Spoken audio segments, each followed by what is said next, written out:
Zamzu Production YouTube channel thlir tu te in zawain kan lo lom le vek a cheu voin hi February ni som paruk sang ni som ni pathum ani a taksabor somna wangin news po kan han buat sei theilova in mi hriat thiam na kan ngen tak mewa voin chu chiba in book ton na angrengin he thulom toi te hi longai thalakang o Asbury University Kentucky US ya harhna thleng thlaraw thiang lim na tho na satak thengin Ṭhalai tam takin an nun an lan thar Asbury University Kentucky USA campus a thlaraw thiang lim na tho dang lam tak mai thengin he university mai ba ka university danga zirlai te po lo pung khom zelin Ṭhalai te hian pathian fakle choi moi an ban san lei theilo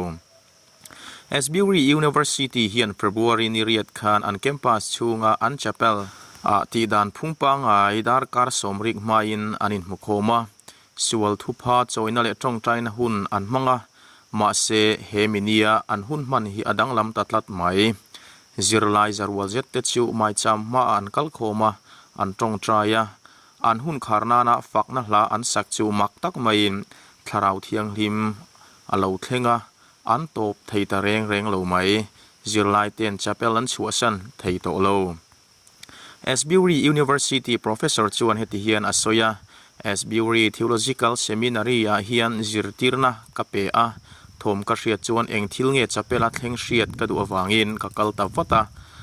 a chung ka han luta zirlai za chuang zet chuan ti tak zetin pathian an lo fak ka mu a an mani tan te an then om le khovel tan ten lo tong trai mol mai sual puan na te sual sim tura in tiam na te damna in u naw na in remna le dikna om theinan te an lo tong trai mol bok then khat chuan bible an lo chiara pathian thu an soiboka then khat chuan sang taka an ban an phara then khat chu hlom devin an lo tong trai rual bok heti lai hian then khat ero chu mai cham ma an bok khupa an tong trai bok a then te ero an lo in be mola an mel a enga an lim hle ti hai rual ani lo chon nulama ka chu san don lai point pathian fak an la chau san theilo tlaya ka tlole point an lo la khat mur tho mai ninga ni zinga ka kal point chu ti tho chu ni tin mai Ṭhalai tam takte chu he chapela hian an kal khom rui mai ni ninga nia phei kha chuan University Sang University of Kentucky the University of the Cumberlands Purdue University Indiana Wesleyan University Ohio Christian University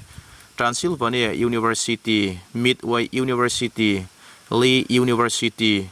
Georgetown College Mount Vernon Nazarene University le mundang tam tak atangin an lo thleng khom rui mai ani chu zirtop ni leng le zan thlengin chapela hian mi tam tak anum renga in rin ni zinga khan chapela hian har satakin thutna ol kanai thei shrama